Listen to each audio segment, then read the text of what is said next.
안녕하세요. H성형외과 백정환입니다. 오늘 설명드릴 내용은 코 성형 수술에 사용되는 보형물의 역사에 대해서 좀 설명드리고자 합니다. 지금 보시는 사진은 예전에 제가 인턴 레지던트 시절에 사용하던 실리콘 블럭이라는 이런 재료입니다. 당시는 어떤 형태를 갖춘 보형물로 코 성형 수술이 진행된 것이 아니라 이러한 블럭 형태의 실리콘 조각을 수술 시에 다듬고 자르고 조각을 해서 환자 코에 맞는 보형물을 만들어 넣었던 시기가 있었습니다. 그래서 제가 레지던트 시절에는 뭐 교수님하고 맞닿아 앉아서 뭐 교수님도 하나 깎아보고 저도 하나 깎아보고 또 넣어보고 그래서 더 나은 모양을 선택하기도 했던 그런 아주 옛날 이야기가 있습니다. 근데 그렇게 수술을 하던 중에 그 당시에 제 혼자서는 이런 생각을 했습니다. 이거 왠지 어떤 이미지가 생각난다. 그 이미지가 바로 이겁니다. 구한말 기록사진 같은데요. 방망이 깎는 노인이죠. 그 당시는 이렇게 뭐 다듬이돌에 쓰는 방망이를 이렇게 손으로 직접 깎아서 이렇게 판매를 하던 그런 시절이 있었다고 합니다. 물론 저도 역시 책에서나 봤고 방망이 깎는 노인이라는 어떤 책 내용이 있잖아요. 그런 내용을 보면서 요 생각을 했던 것 같습니다. 이 얘기를 하기에 앞서서 이제 제 어린 시절 얘기를 해보면 제가 초등학교에 들어갈 무렵에 이제 연필을 쓰던 시절인데요. 이렇게 연필을 칼로 이렇게 깎아서 썼죠. 그 당시 사용하던 칼은 이런 카타 칼이 아니라 이런 도르코 50원짜리 칼이었거든요. 아버지가 어떤 이유에서인지 저에게 이런 연필 깎기를 사주신 게 아니라 요 카타 칼을 도르코 칼을 주시고 연필을 깎아보라고 하셨고, 그때는 멋모르고 그냥 아버지가 시키니까 그냥 깎았던 것 같습니다. 그래서 어떻게 하면 아빠처럼 예쁘게 깎나, 또 어떻게 하면 빨리 깎나, 왜냐면 학교 가기 전에 이게 몇 개 깎아가야 됐었거든요. 그래서 어렸을 때 칼을 처음 만져본 게 이 50원짜리 도르코 칼입니다. 근데 이제 친구들은 이렇게 이 샤파라는 그 연필 깎기 기계인데요. 정확히 기억은 안 나는데 영실업인가 막 이런 데서 나왔던 걸로 기억이 됩니다. 여기 샤파라고 써 있는데요. 은하철도 999 기차 모양을 한 이 연필 깎기가 그 당시 한참 유행을 했었거든요. 요거 좀 사달라고 그렇게 졸랐는데 아버지가 안 사주셨어요. 그리고 이게 칼이 안 들면 칼만 사다 주셨어요. 지금 생각해보면은 되게 아쉬웠는데 제가 요새 일을 하면서도 가끔 요 생각을 합니다. 아버지 덕에 이 일을 하고 있지 않나 라는 생각을 또 가끔 하게 되는 그런 약간 추억이 있는 내용이고요. 또 요렇게 있다가 이제 손으로 돌렸었는데 이게 전동으로 돼가지고 그냥 넣기만 하면 여기가 연필 들어가는 구멍이거든요. 연필을 띵 넣으면 잉 하고서는 모터가 갈아줘서 연필이 깎이는 그런 시절이 있었죠. 그런데 이제 뭐 인터넷 블로그를 좀 찾다 보니까 이런 글을 봤어요. 그러니까 맞춤형 주문 생산, 그래가지고 방망이를 이렇게 기계에 물려서 이렇게 원하는 사이즈, 두께, 크기로 이렇게 주문을 해주는 이런 분이 계시더라고요. 공방이겠죠. 목공예 하시는 분들이 그냥 이렇게 기성으로 딱 깎아놓고서 파는 게 아니라 원하는 사이즈 형태로 만들어주는 이렇게 방망이를 맞춤형 주문 생산을 하고 있었더라고요. 성형외과 코 보형물도 최초 이렇게 막 블럭에서 깎아 쓰다가 어느 시기가 돼가지고는 이렇게 프리메이드 된 형태를 갖추기 시작했습니다. 완성품은 아니지만 이제 반제품이라고 보통 얘기를 하죠. 어느 정도 형태를 갖춰서 수술할 때 조금만 다듬어서 쓰면 되는 이런 형태가 이제 나온 게 이제 제가 레지던트 한 2년차, 3년차 요 무렵이었던 것 같습니다. 꽤 됐죠. 근데 이제 최초에 나왔던 게 이렇게 약간 투명한 재질이었어요. 그래가지고 투명하다 보니까 처음에 봤던 이 실리콘 블럭도 보면은 약간 이렇게 투명하잖아요. 이렇게 투명한 재질로 만들어서 이렇게 가공을 일부 해놓은 반제품 형태로 제공을 받아서 이걸 또 수술할 때 넣어보고 조금 튀어나온 데 다듬고 높은 데 낮추고 이러면서 수술을 진행했던 것 같습니다. 근데 이 보형물의 문제는 이제 뭐 조명을 이렇게 갖다 대면 또는 뭐 햇빛에 이렇게 코가 비쳐 보여서 투명하게 비쳐 보이는 그런 부작용이 이제 나타나기 시작하면서 이제 피부가 얇은 환자한테서 이런 부작용이 나타났죠. 그래서 이렇게 살색으로 또는 하얀색으로 불투명한 보형물들이 나오기 시작을 했고요. 그 다음에 이제 콧등이 피부가 대부분 얇으니까 콧등만 이렇게 살색으로 만든 이런 보형물도 하이브리드 타입으로 약간 나오게 됐죠. 그 후에는 대부분 다 이제 하얀색으로 이렇게 좀 통일이 됐고 이렇게 반투명 최초 이것보다는 이 투명도보다는 굉장히 덜 투명한 그런 모습으로 비쳐 보이는 건 좀 적으면서 이렇게 끝 부분이나 이런 콧끝에 닿는 부분에는 이 경성 실리콘을 쓰고 여기는 연성 실리콘을 써서 여기는 좀 단단하고 여기는 좀 말랑말랑한, 그래서 여기 또 뚫고 나오는 게 당시 문제였거든요.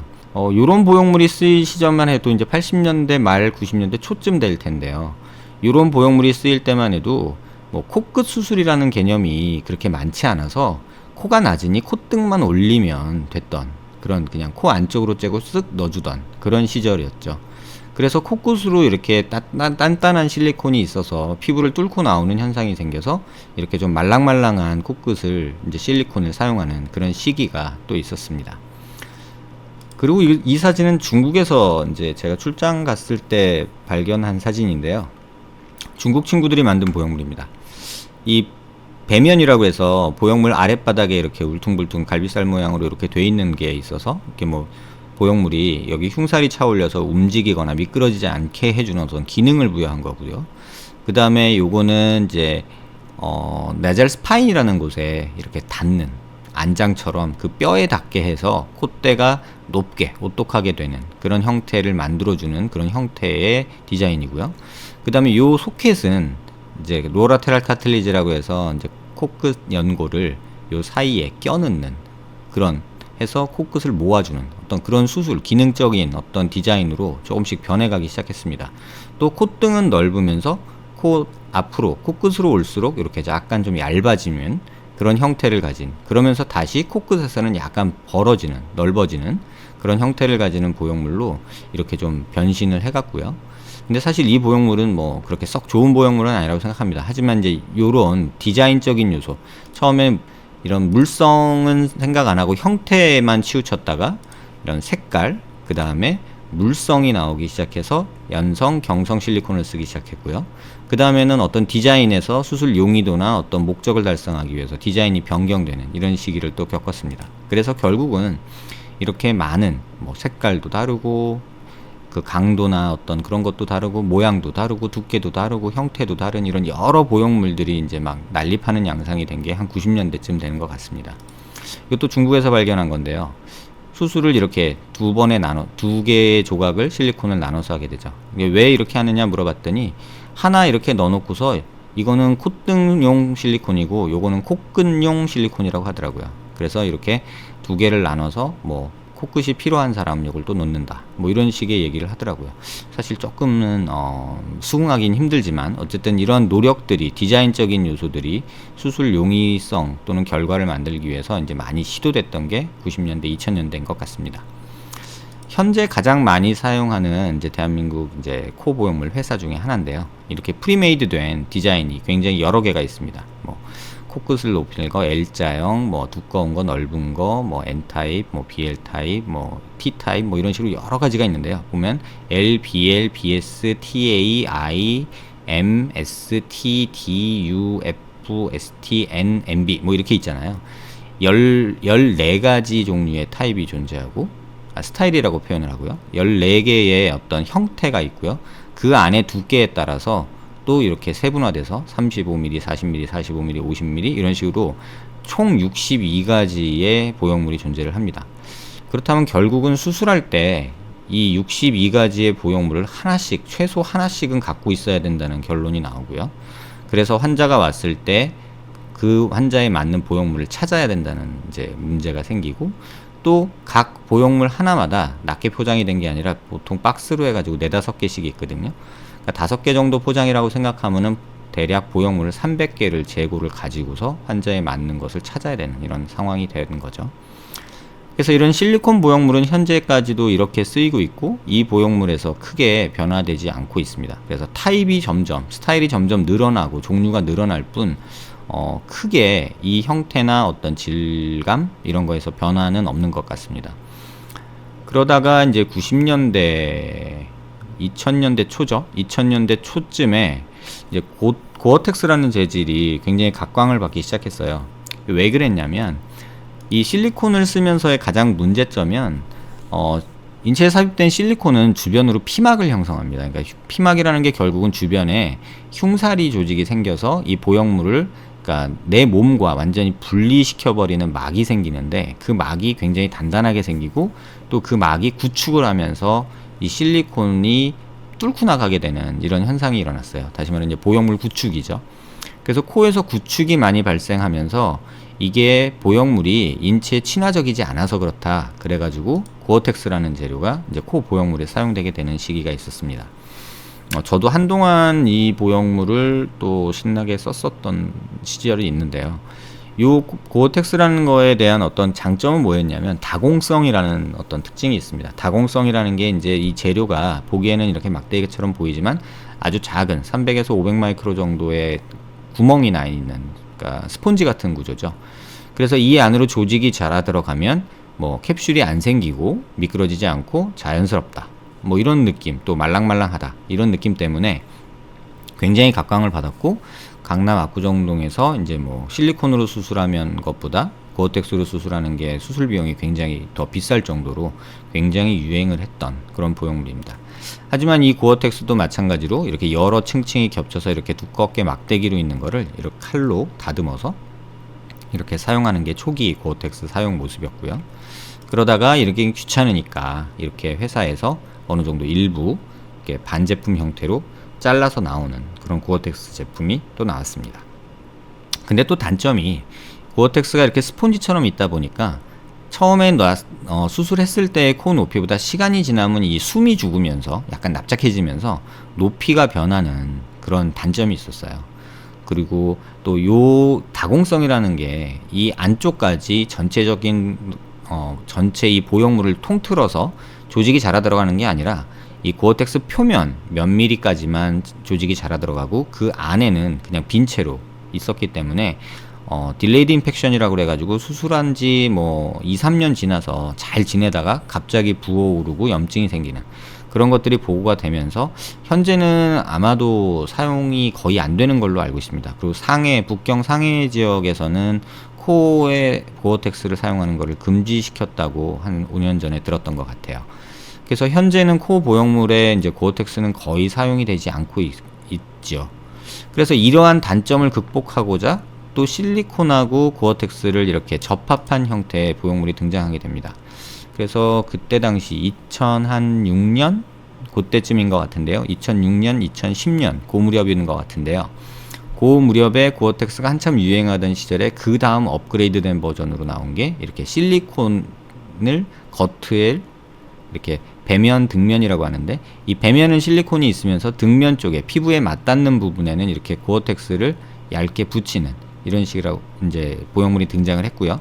제품명이 뭐 고어실리 또는 실리고어, 실라텍스 뭐 이런 식으로 해서 고어텍스와 실리콘의 퓨전된 형태, 접착한 형태의 보형물이 나왔지만 그때 잠깐 나오고서는 뭐 그렇게 많이 유행하지 못했던 듯 합니다. 이유는 이 접착면에서 고어텍스랑 실리콘이 조금 분리되는 현상이 있었고, 그게 그렇게 뭐 실리콘 쓸 때 또는 고어텍스만 쓸 때보다 이렇게 크게 장점이 없어서 그냥 그 당시 한때 잠시 유행했던 보형물입니다. 그리고 이제 그 매드포어라는 재료가 미국에서 이제 개발이 돼서 수입이 됐던 시기가 있는데요. 한국에서는 유독 이 매드포어 보형물이 이제 인기를 못 끌었고 거의 쓰지 않았던 걸로 알고 있습니다. 저도 경험해 본 바가 없을 정도로요. 다만 이제 요런 C타입 형태를 이제 스트럿이라고 해서 코 끝을 세워주는 형태로는 2000년대 초반 중반에 좀 쓰였었고 지금도 일부 쓰이는 걸로 알고 있습니다. 저도 조금 써봤는데 너무 딱딱해서 시간이 많이 흘렀을 때 이렇게 뚫고 나오는 현상이 간혹 발견이 돼서 아주 소량 조금 쓰는 거면 모를까 이렇게 막 대량으로 쓰는 거는 역시 다공성이기 때문에 이렇게 겉에 표면에만 조직이 자라 들어가고 안에 그 빈 공간, 데드 스페이스 할로우라고 하는데 그 부분에 이제 조직이 자라 들어가지 못해서 물이 고이거나 했을 때 딜레이드 인펙션이 생기는 그런 단점이 존재해서 아마 코 보형물 시장에서는 거의 뭐 등장과 동시에 사라진 게 이 매드포어 재료가 아닌가 합니다. 고어텍스는 PTFE라고 하는 그 플라스틱 재료고요. 그 다음에 고어텍스는 이제 PE라고 하는 폴리에틸렌이라는 재료인데요. 뭐 우리가 주사기나 어떤 뭐 의료용 뭐 식기, 물병 이런 거에 이제 뭐 페트병 거기에 가장 많이 쓰는 게 이제 폴리에틸렌이죠. 이제 그 재료로 만든 이렇게 구멍이 송송송송 나 있는 재료입니다.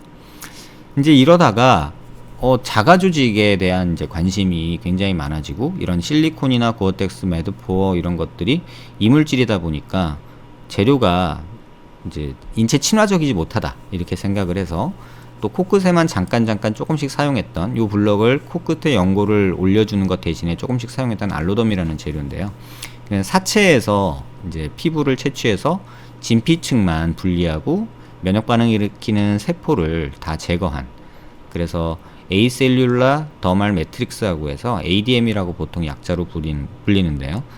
셀룰라란 뜻은 세포가 없는 더말, 더미스, 진피층, 매트릭스라는 뜻입니다. 그래서 이렇게 ADM이 이제 이렇게 제품화돼서 나왔고, 이렇게 두꺼운 ADM이 이제 뭐 메가덤 이런 식으로 뭐 표현이 되면서 지금은 코 보형물로 이렇게 코 형태, 최초 고어텍스처럼 이런 형태로 반가공된 형태로 이렇게 두껍게 이렇게 알로덤 종류 ADM이 인공진피가 이렇게 제품화돼서 나오고 있습니다.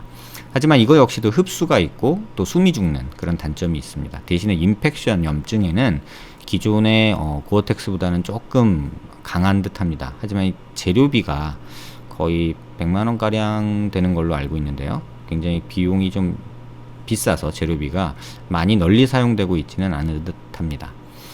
이렇게 코 보형물은 재료가 크게 쓰였던 재료들이 뭐 이렇게 있고요.